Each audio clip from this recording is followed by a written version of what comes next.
وقال الذين كفروا أإذا كنا ترابا وآباؤنا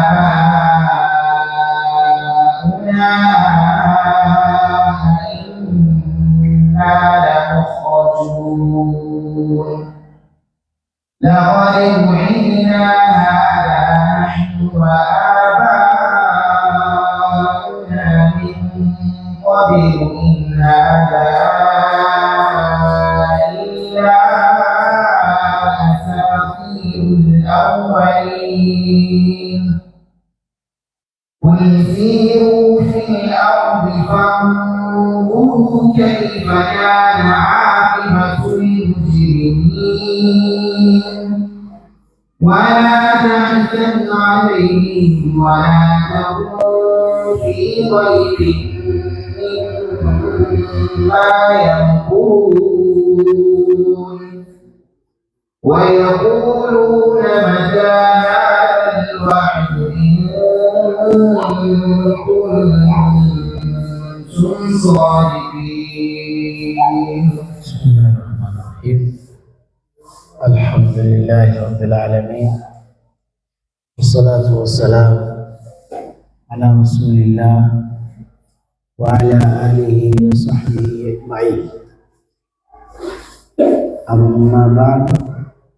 السلام عليكم ورحمة الله وبركاته. adúpẹ́ fún ọlọ́run ọba tí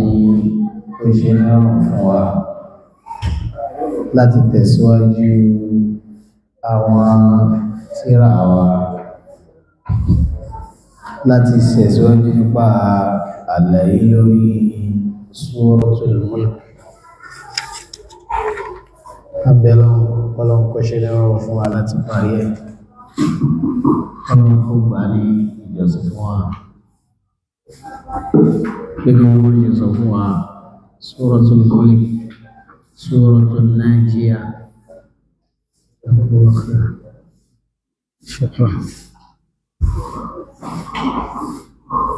Surah Al-Najiyah, Surah Makkiyatun,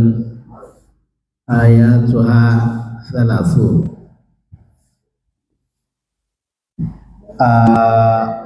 Suratul Mulk wọ́n ní sura tó jẹ́ pé Ànábì sallallahu alaihi wasallam tí a bá fẹ́ bọ́ nínú ìyà sàárè kí o máa kà á kí o tó sùn lálẹ́. abẹ́lọ́n kọ́lọ́n kò ṣe níwọ̀n fún wa.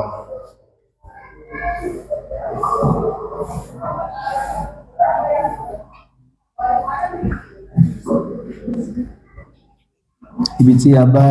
ẹ̀kọ́ wa dé, ó rí pé a ṣàlàyé fún wa lánàá nípa àyà Ọlọ́run ọba tó ń sọ̀rọ̀ nípa bí àwọn kèfèrí Ọlọ́run fi wọ́n wé afaman yamshi mukibba. أعوذ بالله من الشيطان الرجيم أفمن يمشي مكبا على وجهه أهدى أمن يمشي سويا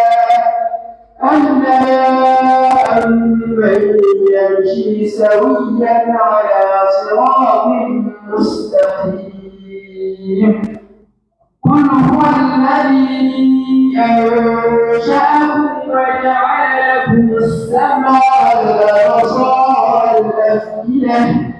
قليلا ما تشكرون. أفمن يمشي مكبا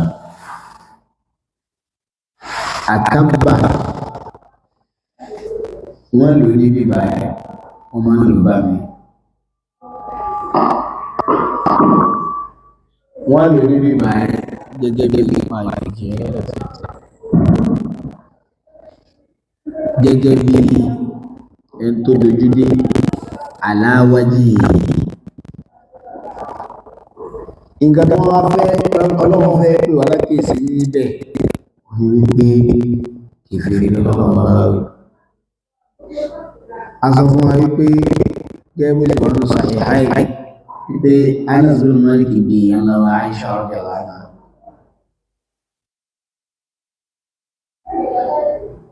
ó rí wípé ó làwọn èèyàn ṣe mọ̀ fojú rìn èyí kò sẹ́sẹ̀ bẹ̀ wọ́n ní lè move wọ́n ní lè tẹ̀síwájú. Aisha radiyallahu anha ní òun bí ànábì wa ní alladhi aqdara an yaj'alahum yamshuna ala arjulihim aqdara an yaj'alahum yamshuna ala wujuhihim. ẹn tó ní kápá pé kí wọ́n lè rìn lórí ẹsẹ̀ wọn òun náà ló ní kápá pé kí wọ́n lè fojú rìn àwọn fojú wọ́lẹ̀ gẹ́gẹ́ bó ṣe wà ní hadith wípé àfàìmọ̀ ààkọ̀ tí wọ́n mú wa bima yatakallamu bihi alsinatuna ìta bá fẹ́nu sọ tí wọ́n mú wa lórí ẹni ànábì ní tí kí láti ka ọmọ ká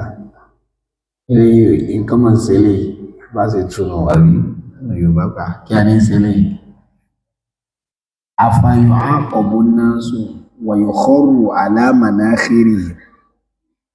sáwọn èèyàn jí alálùkì àmọ́tẹ́ wọ́n ma fi mú wọn wọ́ wọn tó ju illa bima yatakallamu alsinatuna ìtọ́fẹ́nu sọ ló pọ̀ jù ní tí ó rí àjíyà rẹ̀ èyí tí èèyàn fẹ́nu sọ òun ló pọ̀ jù ní ìyàdéyàn jẹ ẹnu tó bá ti ma tọ̀ bí àwọn òun máa ń sọ̀rọ̀ pé a lọ kọ́ bí ó sì máa sọ nǹkan dáadáa wáyílá òsùnmọ́ kọmọ wọ̀nà Ànábì ní sallallahu alaihi wasallam man kana yu'minu billahi wal yawmil akhir falyaqul khayran aw liyasmut àwọn afáàní qad qasama ar-rasulu alayhi salatu wassalam al-kalama ila qismayn ila thalathat aqsam la rabi'a lahu القسم الأول الكلام فيه خير القسم الثاني الكلام الباطل ليس فيه خير القسم الثالث والأخير والأثار على الكلام ليس فيه خير ولا شر في أوروبا سمتا ìntàsọ tó dá ìntàsọ tí ó dá àti gẹ́gẹ́ òṣòrí mẹ́ kò sáburú mẹ́ Sheikh Bakhit al-Hujayli ni wọ́n ṣàlàyé kí ní ọ̀rọ̀ àwọn náà padà pánú tíra so wọ́n ní mẹ́ta tó wọ́n pẹ́ ọ̀rọ̀ sí náà ni ìwọ̀n lọ́wọ́ mú bẹ́ Ànábì wọn chúzẹ̀ yọ̀kan pé man kana yu'minu billahi wal yawmil akhir falyaqul khayran ìpé méjì ló kú lẹ́yìn khair méjì alkalam fi batil alkalam laysa fi khair wala batil ọ̀rọ̀ tó yẹ pé èèyàn gbẹ̀sẹ̀ mẹ́rin gbalada mẹ́rin falyaqul khaira èyí tó jó orí ẹni kí n sọ aw liyasmut òfin option pé ká lọ sọ èyí tí ò sí ẹgbẹ́ ìsìnkú kò sẹ́sẹ̀ mẹ́ falyaqul khaira aw liyasmut tó ní déyàn fẹ́nu sọ olópọ̀jù ní tí ó gbé ọ̀gọ̀rọ̀ èèyàn wọn náà ẹni tí ò bá ti wá lè rí tí ẹ̀ convert sí ẹ̀sìn ó ti wá mọ̀ pé al-mawtul ajil ikú kíákíá ọlọ́nkọ yọ wá ń bẹ̀ so a tún wá sọ fún aláàna wípé yẹ́bùsí afama yamshi mukibban ala wajhihi pé kèfèrí lọ́wọ́ sọ pé wọn ò ní ìdáyà áhìrá wọn ò ní ìdáyà wọn ò ní mọ̀nà wọn ní kankan tí wọ́n ń ṣe ẹ̀bí wé mùsùlùmí tó ní ìdáyà apá kan nínú àwọn àpá tó wá sọ wípé owó ìyẹn èèyàn gẹ́gẹ́ kan ni wọ́n bá wíbẹ̀ afa mọ́nìyàn wọn ni Abu Jahal àwàmọ́ yẹ́ bí ṣe mọ̀ kí bá nà lọ́wọ́ yìí ilé tí ó mọ̀ kankan yẹ ipé ní ìsìn kò ní ìmọ̀nà kankan Abu Jahl ada amma yamshi sawiya adáfiwé Ànábì sallallahu alaihi wasallam àti Abubakar àbí Hamza bin Abdul Muttalib pé àwọn méjèèjì ẹni mọ́rùkèjì afaman yamshi mukibban Abu Jahl ada amma yamshi sawiyan ala siratal mustaqim ẹ̀tún jẹ́ tó kẹ́kọ̀ọ́ kan bẹ́ẹ̀ wọ́n ló kẹ́kọ̀ọ́ tó ada pé ẹni sọ pé òun náà mọ̀nà díẹ̀ rárá torí wípé ìdáyà wọn fẹ́ fi tì sí ẹnì kejì ni wọ́n ṣe lo mọ̀fádọ́rà wáyé láìsà ìdáwó nísù ìdáyà wọn ní dáyà àṣàrò ìlàdálíkà Ibn Ashur sọ bẹ́ẹ̀ nínú Tafsir pé káwọn wo ismu tabdil káwọn sọ pé ìdáwó ìdáyà àwọn náà ní dáyà sí dáyà kankan wọn mọ̀ náà so yiwa now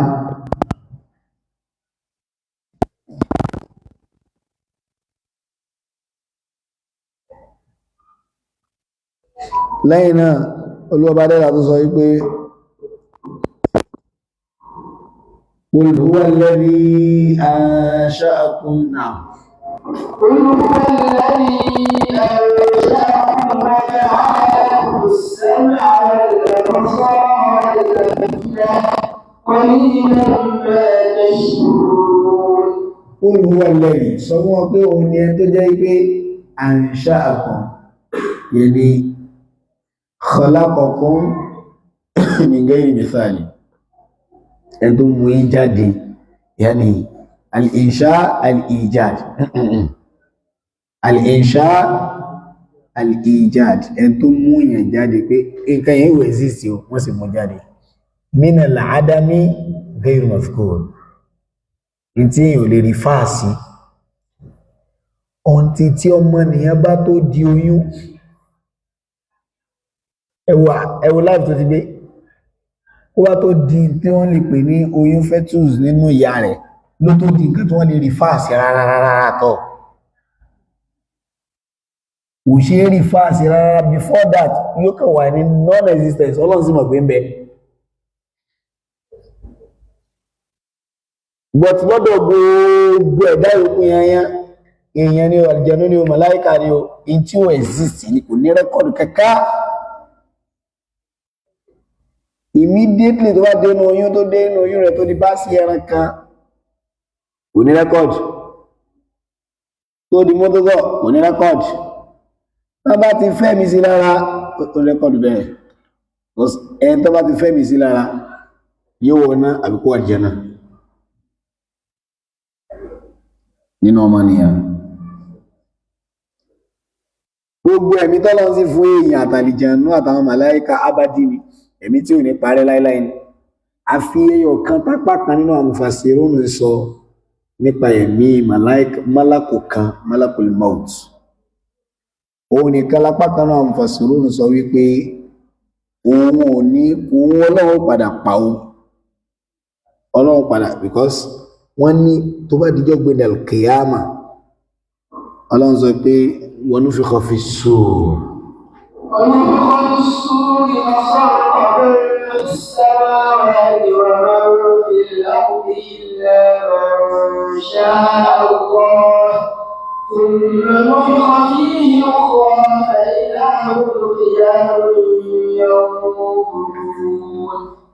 ọlọ́run ní wa nufikha fi s-sur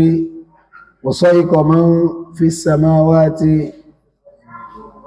ومن في الأرض إلا من شاء الله Ọlọ́run ní wọ́n fà fèrè Israfil ni ó fà fèrè Ọlọ́run ní kó fà ẹmọ gbọ́sùmọ́ká tó fà fèrè yẹn àwọn ìṣẹ̀lẹ̀ kó kọ́kọ́ ṣẹlẹ̀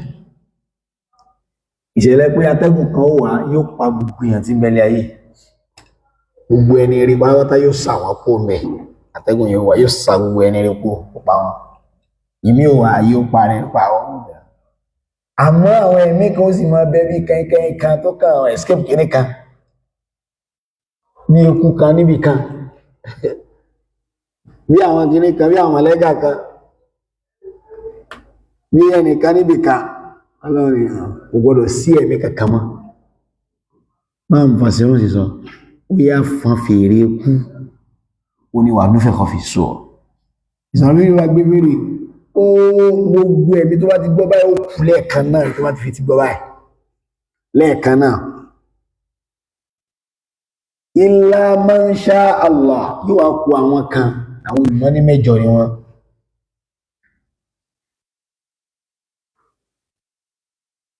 yóò kú jalla jalal alladhi la yamutu abada yóò kú malakul maut Israfil tó fà fèrè Jibril ó di mẹ́rin Jibril àbí Mikail ó di márùn Hamlatul Arsh Hamlatul Arsh méjì ni wọ́n mẹ́rin ni wọ́n báyìí wa yahmilu arsha rabbika yawma idhin thamaniya wọ́n ṣẹ̀ṣẹ̀ wá di mẹ́jọ jọ́gbìn al-qiyama ìyẹn ò náà fẹ́ débẹ̀ ó ní táwọn fàṣírùn sọ lórí ẹ̀ kí ló dé tí má ti fẹ́ sọ fún àwọn ọ̀rẹ́ táwọn sọ pé àwọn fàṣírùn orí pé tọ̀ríkọ̀ tí wọ́n ní o kì í ṣe tọ̀ríkọ̀ àwọn aládìsí o lọ́dọ̀ àwọn aládìsí gbogbo tá à ń sọ ẹ̀ fàbú wọ́n ní àwẹ́ wá bí bá ìsinádìí àwọn aládìsí sọ̀rọ̀ báyìí torí ẹ̀rí mọ́ àwọn ọmọ pé thalathatun la asla lah nǹkan mẹ́ta kan wà kò sí trace ara rẹ̀ ni Tafsir bẹ́ẹ̀ ni Magazi ṣùgbọ́n ìmọ̀ kan bẹ lábẹ́ ọ̀rọ̀ yẹn kí ni ìmọ̀ náà gíṣe pé kò sí o àìlò tá a máa ń lò ní hadisi bá wọn lò ní o àpá ìmọ̀ yẹn rẹ̀ bẹ́ẹ̀ náà láìsí yọ̀dájọ́ ń bẹ púpọ̀ káwá yọ̀dájọ́ rẹ̀ bí ó sì gẹ́lẹ̀ nù ìsúnmọ́ kò rí bẹ́ẹ̀ ó sì lè mọ́ rí bẹ́ẹ̀ so yíwá wà wọn so ọlọ́wọ́ sọ fún malakul maut pé ta ló kú yóò ní jalla thanauk ìwọ àtèmi àti Jibril Mikail ìsọ̀rọ̀ ọlọ́run yóò pa Jibril ọlọ́run tó bí ọlọ́run pa Mikail pa àwọn alámọ́lọ́dọ̀ náà pa gbogbo wọn tí ikú malakul maut àti Rabbul alamin ọlọ́lọ́wọ́ tó máa tún bí pé tánkù gbogbo existence yányá àwọn olóòrò báyìí ní jalla thanā'u ó ti wà gbogbo sí o ní jalla thanā'u kò sì rí ẹtí bá sọ́tọ̀ yóò ní jalla thanā'u wọ́lọ́kù ọlọ́wọ́ á bí pé àti tààní àti mìíràn láàbọ̀ kẹbí rẹ̀ ọlọ́run tó bí jàmá ọlọ́run nìkan ló lè dá sí ọlọ́run tó fẹ́ dá sí kó tó dá wa kó sì dá sí kó tó dá wa pé èmò kẹ̀kẹ́ nínú ìlú mọ́ dá sí náà láìláì lọ́wọ́ ọlọ́run àpá malakul maut pé innaka qad ra'ayta ma khalaqtuka li ajli ó ti rí tí mo dán torí ẹ̀ báyìí kò sì ṣiṣẹ́ mọ́ famut fala tahya abada ìwọ kúkú sí wọ́n dìde mọ́ tí ẹ̀ o ní la yamutu fiha wala yahya ikú tí ó parí ò sí mọ́ bó ti ní ó kúkú sí padà wá so apákan nínú àwọn afá ìhàn wà lórí ẹ̀ wọ́n jiyàn lórí tí mo sọ tán yìí sì sọ ìtìlá fún wọn wọ́n ní mútu fala tahya abada yẹn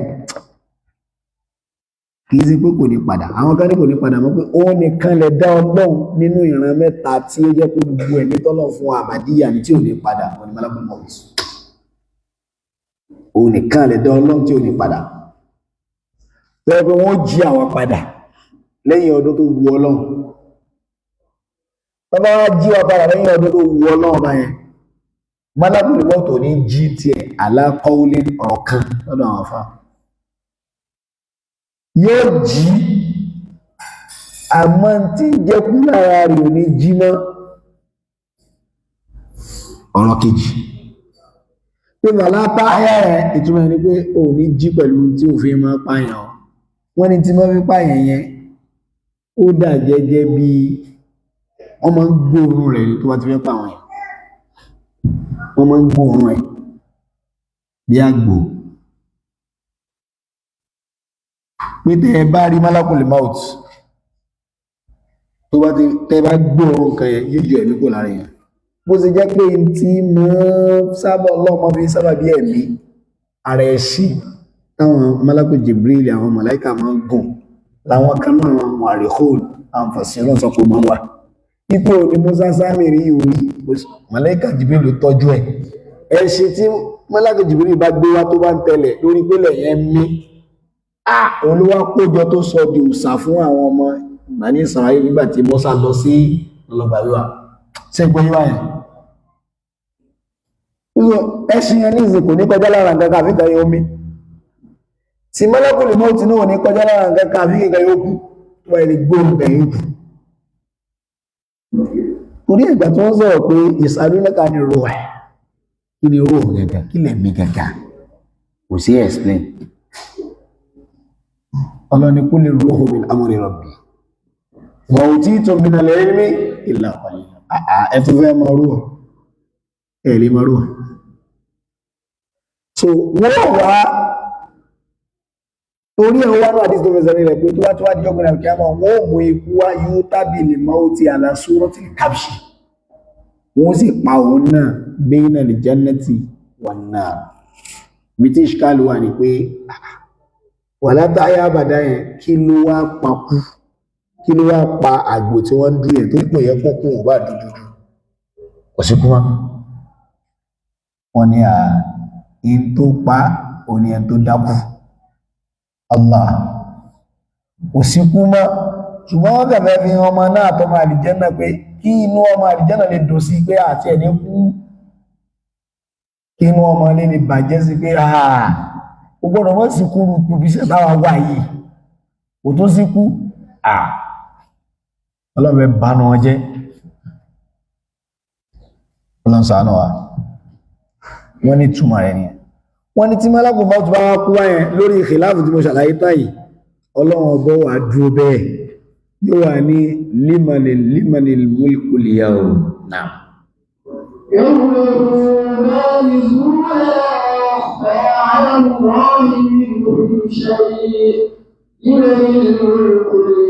wọ́n ní gbà lọ́lọ́run bá sọ pé limanil mulkul yawm àwọn gbàzọ́rọ̀ ní ọlọ́run ló mọ̀ ta ló dáhùn wọ́n ní kò sí òun náà ló dára ẹ̀ ló ọlọ́run kan sọ ní limanil mulkul yawm sẹ́ni kankan wà ní kankan báyìí máa ń lọ sínú wa khashiyatil aswat fala tasma'u lahu illa hamsa wa khashiyatil aswat lirrahman يومئذ يتبعون الداعي عبده وخشعت الأصوات للرحمن فلا تسمع إلا همسا. Next stage ni ẹ o next stage ni ẹ o stage tó tẹ̀lé eré ìtàsọ̀ yìí kí ló tó fi gbé pọ̀ ó fi kò sí ẹ̀wá sọ̀rọ̀ mọ́ náà kò chájì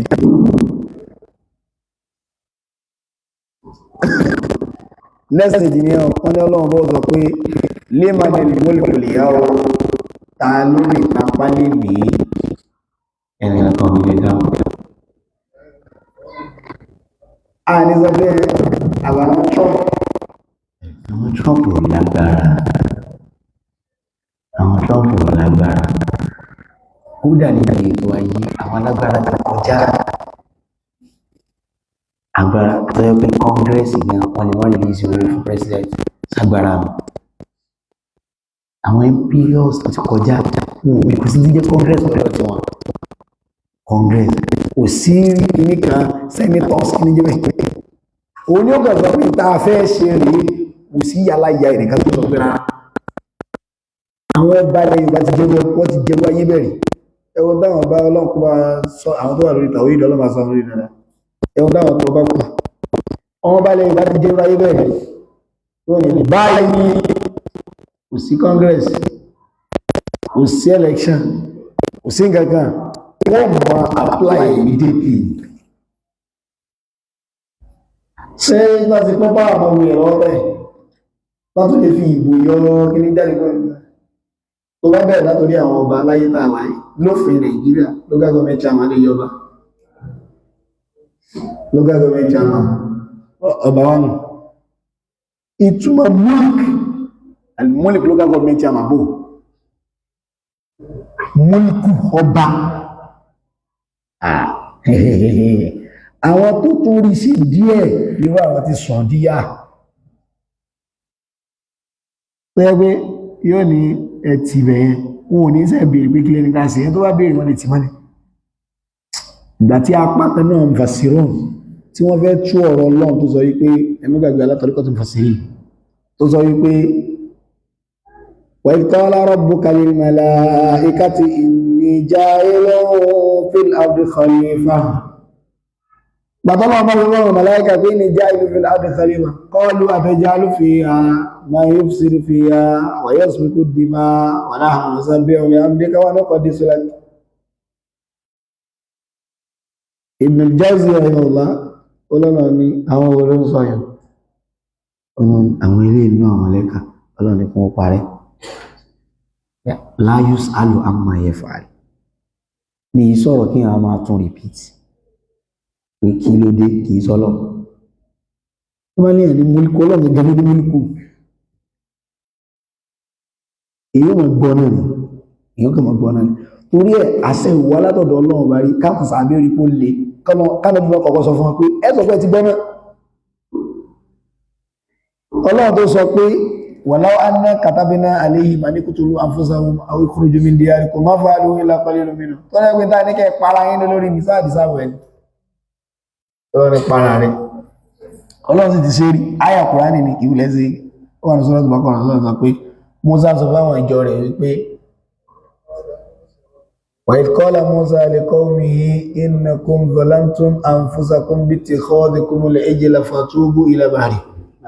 وإذ قال موسى لقومه يا قوم إنكم ظلمتم أنفسكم باتخاذكم العجل فتوبوا إلى بارئكم فاقتلوا أنفسكم ذلكم خير لكم عند بارئكم فتاب عليكم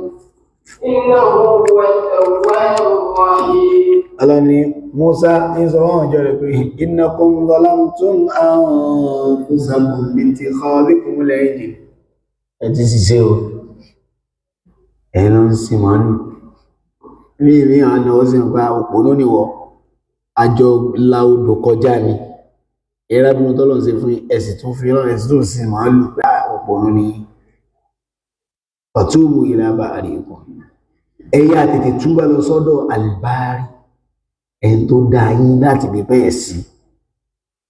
wọn lọ́wọ́ adáwọn kún faqtulu anfusakum ẹ̀sẹ̀ bẹ́ẹ̀ ṣe yóò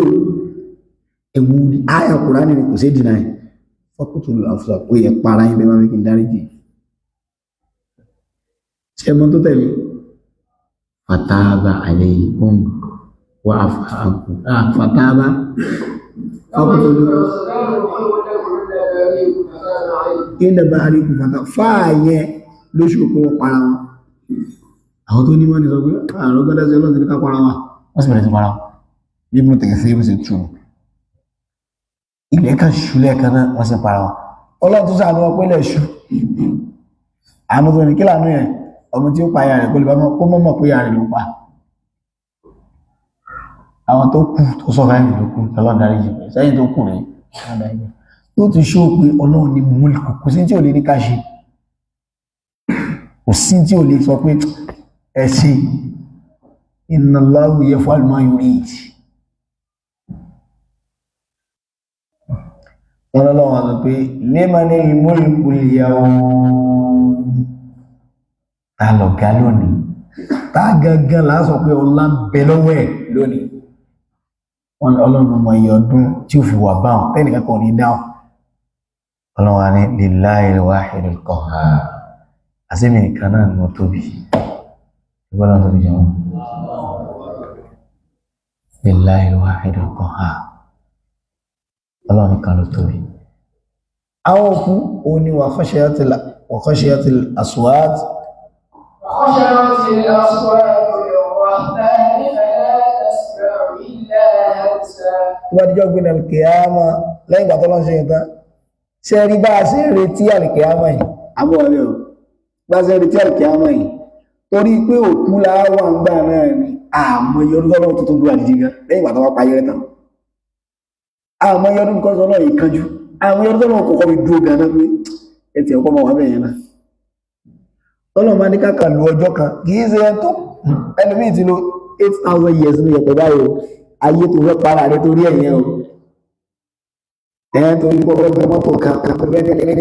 para tó fẹ́ dáàbò lẹ́rú tó fẹ́ jẹ́lẹ̀ torí ẹ̀ àwọn kan ti lo 8,000 years ní ẹ̀pẹ̀ torí ẹ̀ wọ́n á ayé rẹ̀ wọ́n lọ́wọ́ dúró kó tó bí wájú padà àwọn iye ọdún náà tó bá jẹ́ ní 10 days 7 days that's 7,000 years láti fi wà lóko tó rẹ̀ ìgbé everybody àmúkù náà wà gbogbo tó sì lórí ayé 70 náà ni bàbá dáadáa bàbá wà lọ́wọ́ ní ìwọlé dé ó sà 70 years 70 years wọ́n wá dúró wọ́n sì dájọ́ fún 7,000 years ààrẹ sọ́rọ̀ àti ń gbóòdì àlàkí àmà tẹ́lẹ̀ tó ti ní 1 million years yẹ́ existence àwọn èèyàn 300,000 years kọjá kíníkà 1,000 years kọjá àwọn amọ̀jọ́ tó ń gbé tó yá lórí àti ọ̀dájọ́ ọlọ́run àti ọmọ sọ́rọ̀ tó lọ sí àti wọ́n náà sí àti wọ́kọ́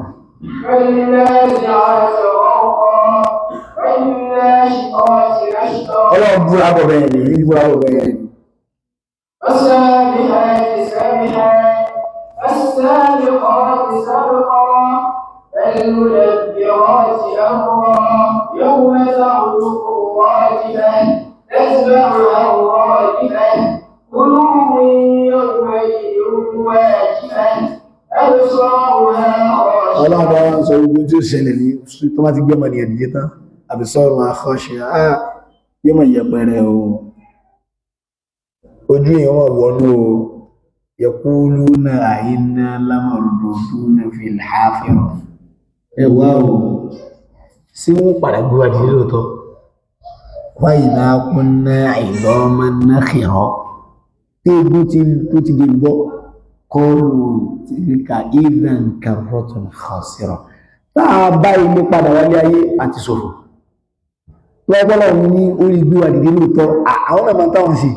fòsídé ọlù tílkà ìdá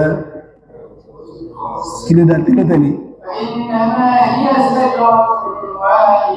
jàwábù tó bèèrè lọ́nà ọlọ́run ẹni àà ìtẹ́sọ ẹ̀ẹ̀kan náà ni wọ́n pè ẹ̀ẹ́rísẹ̀ pẹ̀ lórí fáìbá olùsàyàn wọ́n kẹ́ pè nílẹ̀ kan rẹ̀ sì bára ní bá ṣáà yìí láti dájọ́ ní ṣáà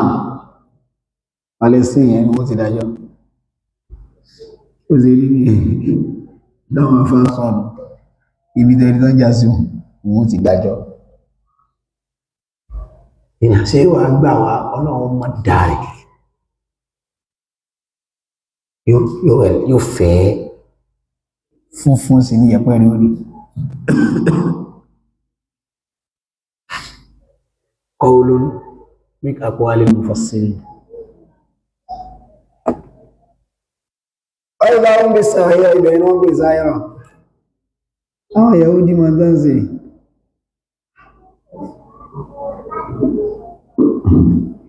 inṣáàlá ọlọ́pọ̀ sẹ́miwa so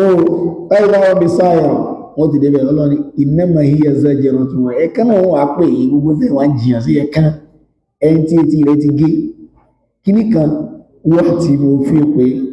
mo ti kà nínú tírà àmọ́ kò wà explicitly mentioned tó bá jẹ́ error ọlọ́run orí jù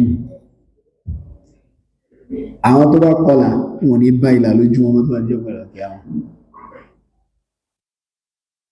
that's the closest orí àyà tó wà ní Suratu Maryam tó wà ní Suratul Anbiya so máyà tó wà ní Suratul Anbiya gbìyànjú ọ̀nà Anbiya kama khalaqnakum awwala marra kama kile nu'idu bolo jwa يوم يطوي السماء كطي السجل للكتب كما بدأنا أول خلق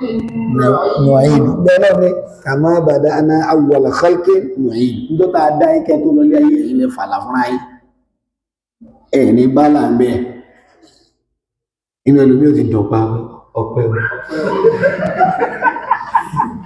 mú sọ náà torí pé nínú Islam wọ́n dá o ẹ̀wọ̀n kan Islam ti exist láti 1400 years ó yìí ti kọ ìlà ti pẹ́ ó ti against ìlà ti pẹ́ but yóò bó tètè mọ̀ pé Ọlọ́run kọlà ìfakúfa yọ̀dá wọ́n sì mú ojú ẹlòmí ẹwà máa bí ẹni tó ń kọ bí ó fi any space sílẹ̀ náà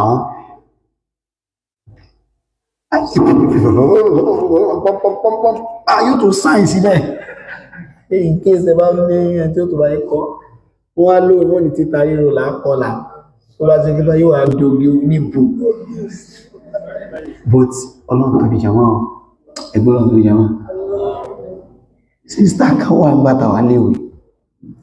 sísítà ẹ̀ kọ́lá sọ́rí o ọ̀gàwẹ́kẹ́ gbọ́ ni broda kan wá fẹ́fẹ́ sísítà ẹ̀ ó wá sáà ń lágírí wà ní ìjọba ń bá sísítà ìsọ̀rọ̀ kan sísítà ní ohun wá kí ló dé alóhùn sí wọ́n sá bẹ̀ẹ́ àwọn ọmọ broda ẹ̀fọ́ ọmọ ilé oní kílẹ̀ pẹ́kàtì ẹ̀sọ́ kankan bá fi disqualify sísítà ẹ̀ ó kọlà ìlàyé sì tíkì wọ́n ní ìlàyé gẹ́gẹ́ bá dùn ó ní ìlàyé gẹ́gẹ́ ní dábí ní pọ́ bá fẹ́ gbójúkó bẹ̀rẹ̀ tó bọ̀ tí wọ́n ti ìlàyé bá wọ́n tó wà ní sí ìlàyé ní láhàúlà ọlọ́pàá ẹni máa ní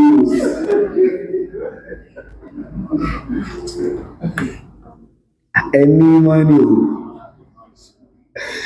ẹ̀rígìrì wọ́n láwọn lámí ìfán ìlú tọ́ ara ọ̀nà ìbísọ̀ yàn àgbóṣe ní ìyẹn lóòtọ́ àwọn lámí ìwà tó ẹgbẹ́tẹ̀ bá rí mashallah tó wá jẹ́ bóyá kí á mọ̀ ẹ̀ ní rí àwọn ìlà yẹn ọmọ tí ó ní polio tí ò lè rìn tí ìbá ṣe tó bẹ́rẹ̀ wọn bá ṣe dà nìyẹn tẹ́fẹ́ sábà bí kan dọ́kọ̀ kan ló fún lábẹ́rẹ́ gangan ní ní lọ́jọ́ bóyá kí á mọ̀ lórí àyà kama bada'na awwala khalqin nu'idu àwọn àbá sọ ọgbọ̀ tí wọ́n wá sọ explicitly bí ẹ̀kọ̀ kan báyìí kàwọn pé ó fọ́sọ̀ ní àìwọ̀n lọ́wọ́ lọ tó bá jẹ́ ẹ̀rọ fàwọ́ mẹ́lẹ̀ ìrìnlẹ̀ kan bá hádàmù so lẹ́yìn náà lọ́lọ́wọ́ sí wà gbé àdọ́lọ́wọ́ innama hiya zajratun wahida ẹ̀kan báyìí ni wọ́n pè wá ẹni tí apá rẹ̀ rí mẹ́tírì tí ò lápá mọ́ tí wọ́n mọ́ bí wọ́n sí apá yẹn sí apá yẹn ó ti so mọ́ nígbà tí ó bá dìde Allahu akbar kabira Ọlọ́run ní innama hiya kódà kò ní déwájú Ọlọ́run pátá etí ìdí ẹ̀kan náà ló rí ìdí ó mẹ́ pé gbogbo oríkèríkè ara wa ní ó gbọ́ fíìrì fún mọ́ ló fi kọ̀ fí ókúrọ̀ ẹgbọ́ zọ́fù zaman Ọlọ́run bá ló mẹ́ fàyìdáwó kìíyà wọ́n bára wọ́n ìdúró ní jẹ́mọ́ ìjábẹ̀rù ọ̀nà ìbẹ̀rù ìjì ìyàn ní khawfu fọ́lọ́n sẹ́gbọ̀n ní yawmal qiyamah àwọn afáàní sẹ́gbọ̀n ní tafẹ́ pẹ̀lú yawmal qiyamah kò sí jókòó kankan bẹ̀ kò síbi kankan tí wọ́n ti jókòó lálẹ́ kí àwọn kò sáàyè jókòó èyí ó wà lórí ìdúró fún 50,000 years yawman kana miqdaruhu 50,000 sana wọ́n ní yóò dúró fún 50 ìjọ ni wọ́n kọ́ ka Tafsir ọ̀rọ̀ tí mo sọ fún yìí wọn ò ṣẹ̀ṣẹ̀ jí mi kí tahajjud kò sí ìdókò ṣe rò bí ẹ mọ̀ káyà yẹn ẹni tètè mọ̀ pé túmọ̀ nǹkan bẹ́ẹ̀ ń ká nìyẹn yawma kana miqdaruhu 50 50 àwọn yawma al-qiyamah yuqalu li yawma al-qiyamah ibn Abi Dunya ló sọ nínú ahwal yawm al-qiyamah bí Ibn Rajab al-Hanbali nínú ahwal yawm al-qiyamah ibẹ̀ ni ìkànnì tí ra méjèèjì mo ti kọ́kọ́ kà kò sí ìjókòó èyí ó dúró fún 50,000 years wallahi ó lè ìyẹn lè try 24 hours kí a ká dúró fún 24 hours ìyẹn lè try mọ́kùnlẹ̀ dúró 50,000 can try 24 hours yóò ní jókòó tó bá ti try 24 hours náà tó wà náà 24 sí kò wó bó ṣe wó lulẹ̀ Ànábì wa sallallahu alaihi wasallam agún oníkálùkù lálùkìyàmà ẹlòmí agún rẹ̀ ó bòdárùdé inú ẹ̀ agún rẹ̀ gbogbo wa lásìn ní ṣe mọ̀ àwọn ẹ̀nà fẹ́rẹ́fẹ́rẹ́ láwọn mùsùlùmí kan ó jẹun gan ní ẹ̀bá ìmájìnà gbà tó lọ bá padà mú mi lórí àwọn kìíní ìtumọ̀ ni pé màá fíìlì ìyà ìbà àbí ṣé mi wá ní rìgírẹ́tì àwọn nǹkan tí mi ò fílẹ̀ torí tọ́lọ́ yẹn màá rìgírẹ́tì ẹ̀ o àsìkò tèmi ò pọ̀ mọ́ jẹ́ ń fílẹ̀ báyìí wọ́n ní ti bá tún wá wá ìtúbá báyìí láyé tí mo wà yìí wọ́n lọ́lọ́run tó ṣe tán àti foríjì mi láwọn yẹn ọlọ́run tó wá fẹ́ kẹ́ mi wọ́n ní ulaika alladhina yubaddilu Allahu sayyi'atihim hasanat wọ́n láwọn ibi tí mo ṣe yẹn tẹ́rù ń bà mí bí ọlọ́run bó ní ṣe ṣe wà ní òun tún sọ di ìjọsìn fún mi torí ẹ má jẹ ẹ̀tọ́ ẹlẹ́tọ̀ mọ́lẹ̀ o torí tẹ́yìn bá ṣáṣtàk fúnra kò gbé bí ẹ̀sìn lè kó ní gbéraga tó yìí ó ní láti sọ pé mo ṣe ọ́ mo sọ stórí máa Malik kan fún wa ó fẹ́ nìkan lẹ́gbà lẹ́ni ẹni nígbà tẹ́lẹ̀ ti fún mi lẹ́gbà yìí ẹ ṣe àwọn kò sí problem àmọ́ á pàdé lálẹ́ kí àwọn ìmáàmù ní ìsọmọ dáadáa ọ̀rọ̀ àìkí àwọn ìbáyìí là ń sọ ọ̀rọ̀ ni àwọn ẹ̀sàjà pàdé lálùkì àwọn wọn ni àkí ló fẹ́ ó ti yé Imam Malik kò gbọ́dọ̀ lọ for 2 reasons wọn gbọ́dọ̀ bàlùkì àwọn dẹ́rù bàyàn láàyè kódà kéèyàn right kéèyàn mọ́ tún wò wá já tuntun sọ kí ló ṣẹlẹ̀ kí mo ṣe tó fi ń sọ̀rọ̀ àìkí àwọn ẹ̀sìn dandan ni kéèyàn tó tó ẹni yẹn pé wá kí ló dé ìdíkún wọn sọ pé jálọ̀ kí wọ́n yẹn tọ́lọ̀wọ̀n àmọ́ òwò pé bí ìbá mú ọfíìlì mọ̀ ní pọ́n fún mi wọ́n lè gbé ẹjọ́ wá sílé ẹjọ́ tó pé ọ̀tọ̀ ní tí wọ́n máa treat tẹ́ tó rù tó ń gbé ẹ̀wà bẹ̀ fún gan sọ pé òun gbé wá fún tí wọ́n ní wọ́n tẹ̀lé ní náà àbí ọkọ ní kíní kan kiri nìkan náà ní ẹ̀fìkẹ́sìkẹ́sì lè já kiri tó ní àìjọ kí ló ṣẹlẹ̀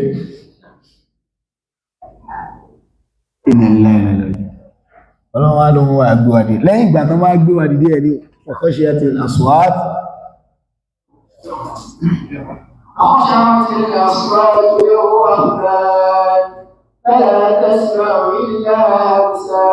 ẹnìkan kò wá nílé sọ̀rọ̀ ó ṣe é ṣe kó jẹ́ pé gbàyàn lọ́lọ́run sọ pé ní mọ́lẹ̀ ní mọ́lùkùlì yá o lẹ́yìn ìgbà tó bá gbéwàdì dé táyẹ̀ ni o táwọn yọmọ wojú ara wọn báyìí pé ẹ sọ̀rọ̀ ni ẹ̀ntẹ́lẹ̀ ní mísáì ẹlẹ́ nínú kẹwàá ẹ̀pọ̀ kó lè payé rẹ̀ ẹ sọ̀rọ̀ náà ẹ sọ̀rọ̀ lọ pẹ́ nínú kẹwàá ẹ̀pọ̀ àti àwọn tó ní àtàwọn tí ò ní òwò ní gbogbo wà ìyẹn wà náà yẹpẹrẹ tí máa ń bà mí lẹ́rù wọ́n lọ́n ti bá owó gbọ́ndá sọ̀rọ̀ òwò yìí ó tó ṣùgbọ́n á pọ̀dà alẹ́ yìí náà àti kọ́ ojúṣe rí ọ̀rọ̀ òwò yẹn lágbára ibi tí ó ti bàyàn lẹ́rù ni pé àwọn ànábì ọlọ́run náà tún wá sọ pé wọ́n gbá àwọn ànábì ọlọ́run gáà ó mì pé wọ́n fẹ́ yẹpẹrẹ yẹnyẹn ni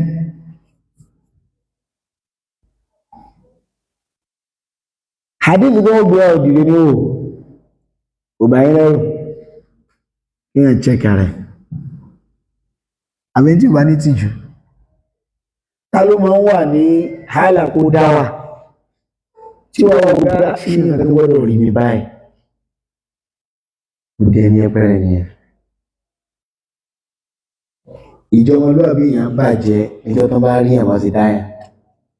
Ọlọ́mọ dọ̀pọ̀lọ́ wa ló ọlọ́mọ fún wa ṣẹ̀sìn. Wọ́n dákún wọn fún wa ṣẹ̀sìn. Gbogbo kọ́lọ̀ tẹ̀sìn máa ń ní ọlọ́mọ mọ̀ ọ́ bọ̀ wá.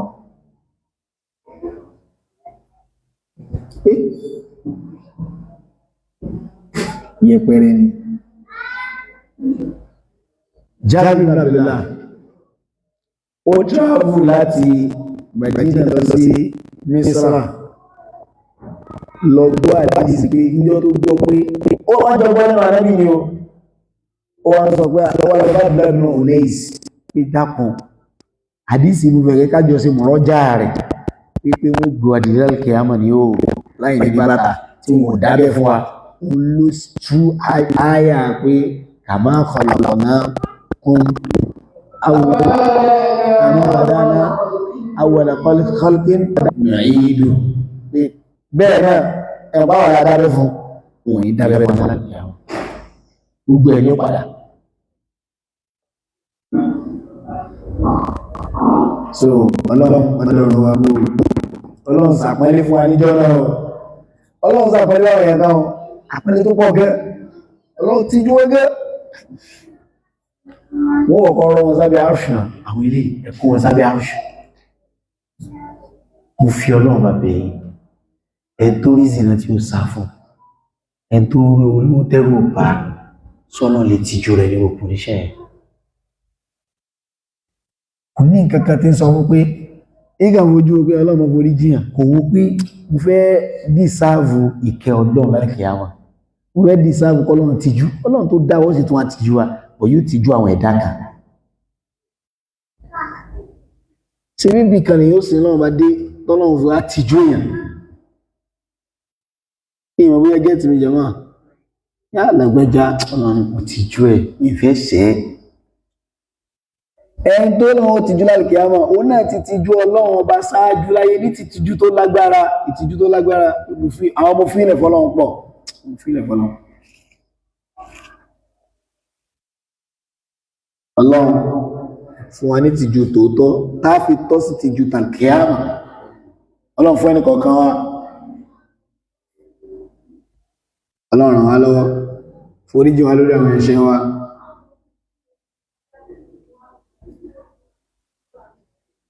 قل هو الذي أنشأكم وجعل لكم السمع والأبصار والأفئدة قليلا ما تشكرون سيسمع أنشاء لا تويبي الإنشاء الإيجاد علوم إيجاد لا ترايسي الله أن وجعل لكم السمع إيوه قرآني جعل لكم السمع كنو تلي السمع صيغة المفرد أو جمع المفرد على صيغة المصدر ومو أبصار ومو واني جمع وزمو الأفئدة ومو نوان جمع بين الله سورة البقرة ختم الله على قلوبهم وعلى سمعهم وعلى أبصارهم غشاوة kí ló dé tí sámú wà ní mufrad àrẹjọba búlù sámú wọ́n mú yòókù wà ní jámù wọ́n mú sámú wà ní mufrad àrẹjọba búlù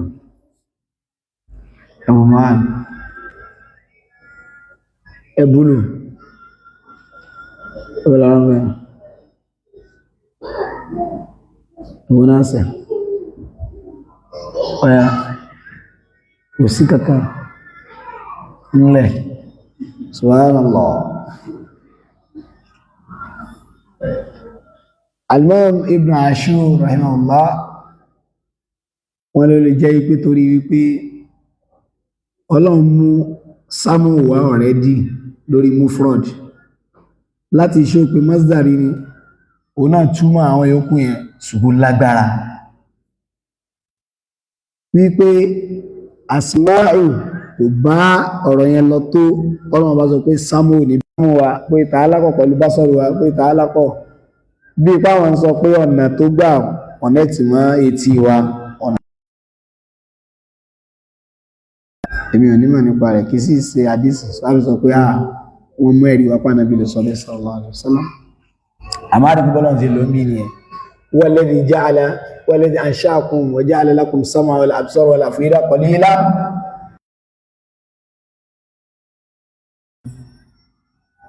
wọ́n ní èèyàn díẹ̀ ìgbà díẹ̀ lè fi mọ́ dúpẹ́ àwọn kan tún bá àwọn díẹ̀ ní ó dúpẹ́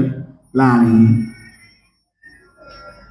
àwọn kan ní ara díẹ̀ nínú àwọn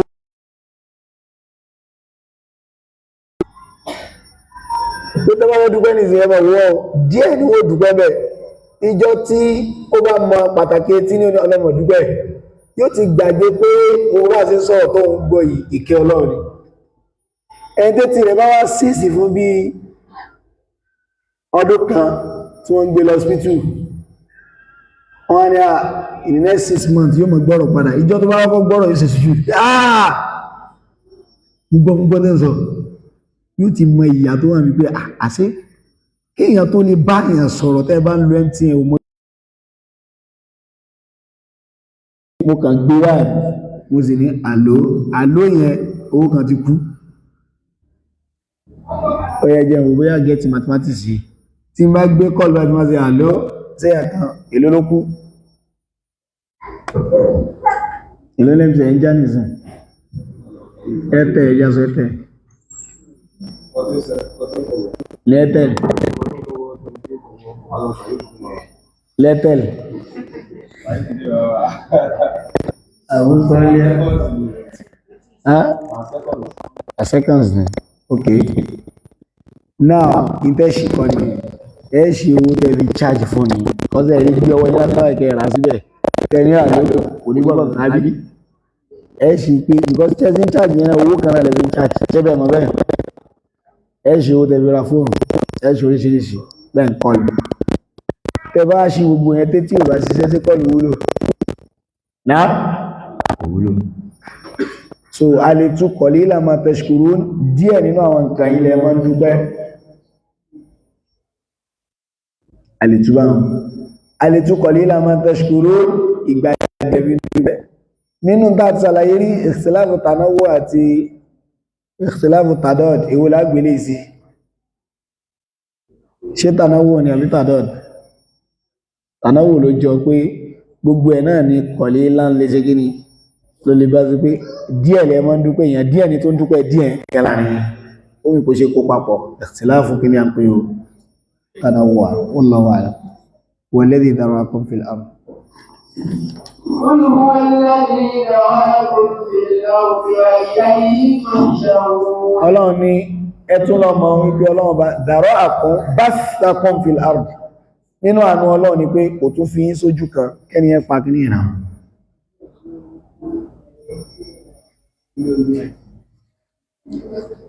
Ọlọ́run tún fi sójú kan ó bá wọn kan sí Uruguay ó bá wọn sí Norway ó bá wọn kan sí Australia ó bá wọn kan sí Nigeria ó bá wọn kan sí Saudi ó bá wọn kan sí Kuwait àwọn kan Cameroon àwọn kan Cote d'Ivoire àwọn kan Ọlọ́run pé wọn káàkiri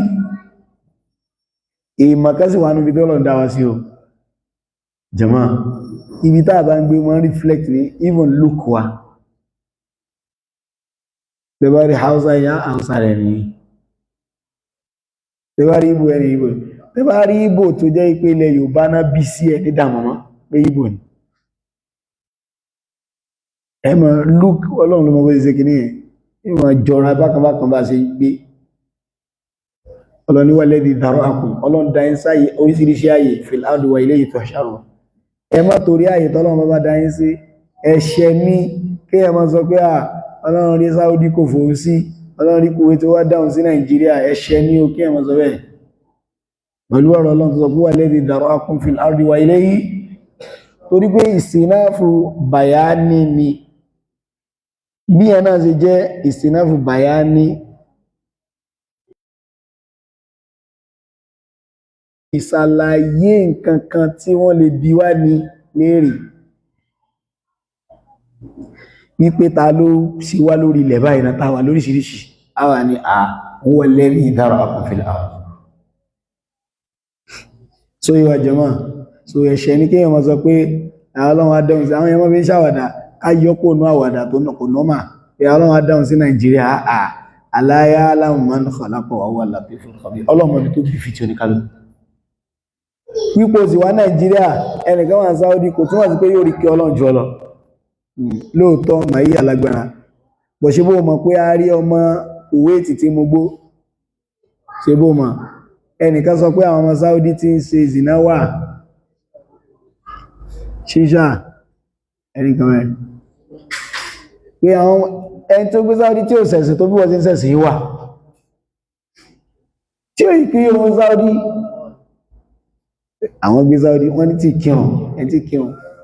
sọ pé tí ẹ ti ta ìwọ́n sì gbé Nàìjíríà ò sí kírùn nǹkan òyí sí ò tún bá lọ náà pé ẹkò dúpẹ́ fọ́lọ́run ni ẹnìkan sọ lójú àwọn sàábí ànábì sallallahu alaihi wasallam ó ní tá bá lọ wà láyé ànábì ma taraknahu yamshi ala al-ard nígbà kánábì máa rìn lórílẹ̀ inú sì bí Khalid bin Walid ìsìnbá àwọn fámílì rẹ̀ bá tán jẹ́ kéfèrí tí wọ́n jẹ́ wà lábúlábì nǹkan tó bá nàbí tó wáyé pé wọ́n wá lábúlábì tí wọ́n sẹ́ bí lẹ́nu Kùránì sí tí ẹ ò ti padà nù ibi tó lọ́wọ́ bá bẹ̀rẹ̀ sí ni kò dúpẹ́ ó wà bí àwọn tí wọ́n fẹ́nu bá orílẹ̀-èdè tí wọ́n náà jẹ́ gbogbo nǹkan ò dá lójú wọn torí pé wọ́n ìwúlẹ̀ dúpẹ́ fọ́lọ́run kóhùn ti ẹ̀ jápa báyìí kí náà wọ́n bẹ̀ in most cases inú ìnira tí you cannot even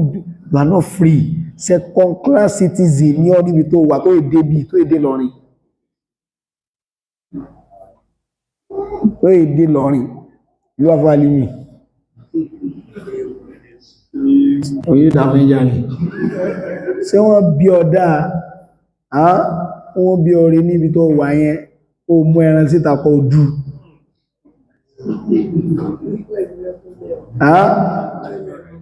kó máa dù kẹ́nìkan máa sọ ìbò kan kó ní kíní kan right pé possible by àgbò tó ní ẹ tẹ̀rí àwọn animals bí wèrè ní ṣe yíò àgbò lélé yíò kìí ṣe yọ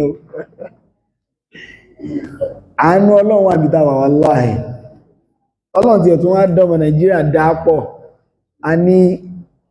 strength àti perseverance tó lágbára gan ó mọ́ wáyé pọ̀ àtàbájáde pọ̀ Nàìjíríà mo ṣiṣẹ́ níbi kan rí tí ìṣe Nàìjíríà ẹni tí àjọ wá ń ṣiṣẹ́ ẹnìkan wà tó yẹ pé ọ́fíìsì mi àti rẹ̀ tébù mi àti ẹlójọ àpapọ̀ níbi tí ti ń ṣiṣẹ́ ó lọ gbogbo àpọ́lọ́ wà ìwọ̀n àwọn ọ̀gá tó wà níbi tí ó tó tàbí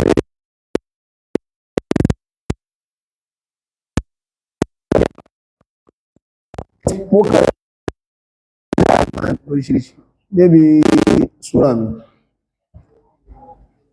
at the end of the day ẹnìkan wà tó oná ìṣọ́mọ Nàìjíríà ẹni tí mi sọ yìí kìí ṣọmọ Nàìjíríà ẹnìkan náà tó wà tó kìí ṣọmọ country tẹ ọmọ Benin Republic ní ẹ̀tẹ̀ àjọwà ní ọ́fíìsì kan náà ó wá ń sọ fún pé Nigerians are very pé Nigeria as a country is a very rich country pé kó má fojú wo pé torí pé mo wá sí country wọn pé Nigeria very rich country pé kò tẹ̀sí Google gbàtó tẹ̀sí bẹ́ẹ̀ orí pé àwa ni the most civilized ojú wa lágán ó sì rí nǹkan tó pọ̀ nípa Nigerians gbàtán gbá ó rí nǹkan tó pọ̀ bọ̀ kí ló mọ́ ń dẹ́rù àwọn nípa Nigerians a ní perseverance kan tó lágbára àwa ní strength pé ẹni tó wá serious wọn yóò lè ṣiṣẹ́ dópin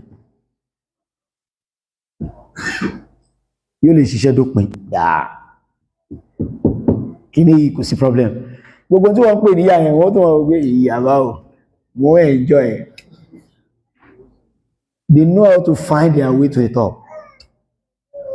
Nigerians.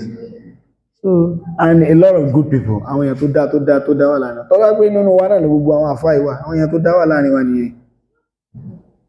Yorùbá sì tó wà nínú ọ̀ràn tọ́lọ́run tó kẹ́ ní Nàìjíríà. Àdúgbò Ọlọ́run bá. So wà lẹ́yìn ìdàrọ́ àkúnfìlà ibi tọ́lọ́run bá dáyàn sí kíyàn máa ká lórí. Kíyàn máa bínú kádàrà Ọlọ́run pé Ọlọ́run ti wá dáhùn sí ìwà. Lóòtọ́ alẹ́ wá wíṣò pé Ọlọ́run tí màá wá kú ọmọ ìyá kan wà ní àwọn àfáà wọ́n ní àtàwọn bá fẹ́ kú pé ó wà àwọn káwọn kú sí Haram Makki àbí Haram Madani ìlú náà nígbà kan bọ̀ tí mo ti change ẹ̀ pé ọlọ́run ibi tí pàtàkì ti wà ní Jánnà tí ó ní ìyẹn lè kú sára mọ́ kí kó tún ní problem ọlọ́run tó yẹ pé anywhere tó bá ti lè jẹ́ pé ìyanu sáré yẹn I don't want it dókítà nù sáré yẹn ìmí ìgbà ọ̀lẹ́ púpọ̀ dókítà yẹn ni pé ẹ ti ká àdísì dókítà tó kọ́bùrù gbogbo ẹ̀nà bá gbé sí ẹ̀bá yóò pa ẹgbẹ́ rẹ̀ méjèèjì papọ̀ kúti ẹ̀ tó filẹ̀ àti sí náfìlà kan wà tá a lè yàn tá a fi kọ́kọ́ bọ́m̀bì yẹn náà pé ṣé ká ju náfìlà yìí síwájú then sirot torí ẹ̀ sábẹ́ tó sọ pé ìyanu kò tó ń bẹ̀rù ẹ̀jọ̀ àlìkíyàmọ̀ lọ mo understand ẹ̀ kò tó yẹn loneliness pọ̀ jù bẹ́ẹ̀ kò sẹ́ńtì àti ẹ̀ lè dọ́gbọ́n wò pé ẹ bá ń sọ fún wọn ẹ bá ń sọ fún wọn pé kán fi mílẹ̀ kí ọ lè kò sẹ́ńtì ẹ̀ lè wò ní ẹ̀ lè fojú sí ọ nínú kòtò ọlọ́run kò ṣàánú wa so wà lẹ́ni dàrọ́ àkóńfìl àrùbí wọ́n ilé ìtìṣàmù èyí tó kún mẹ́rin pé wọ́n yaquluna na mata hadhal wa'du in kuntum sadiqin ọlọ́run lu ọ̀rọ̀ yìí lẹ́ẹ̀mẹ́fà nínú Kùránì ó sọ nínú Sábà ó sọ nínú Yasin ó sọ nínú Mulk ó sọ nínú bótóní sayaquluna mata hadhal ó sọ nínú Namlu ó sọ nínú Namlu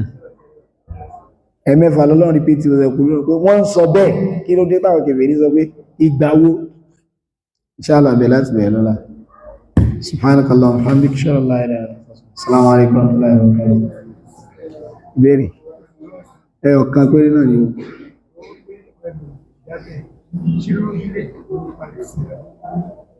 ayé tó wà ayé bí tó wà ayé bí tí Palestine wà yẹn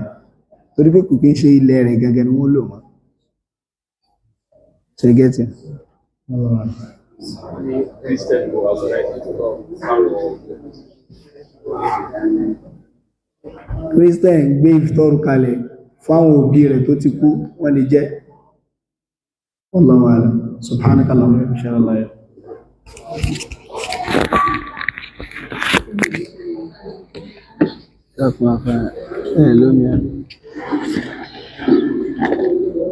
Abu Bilal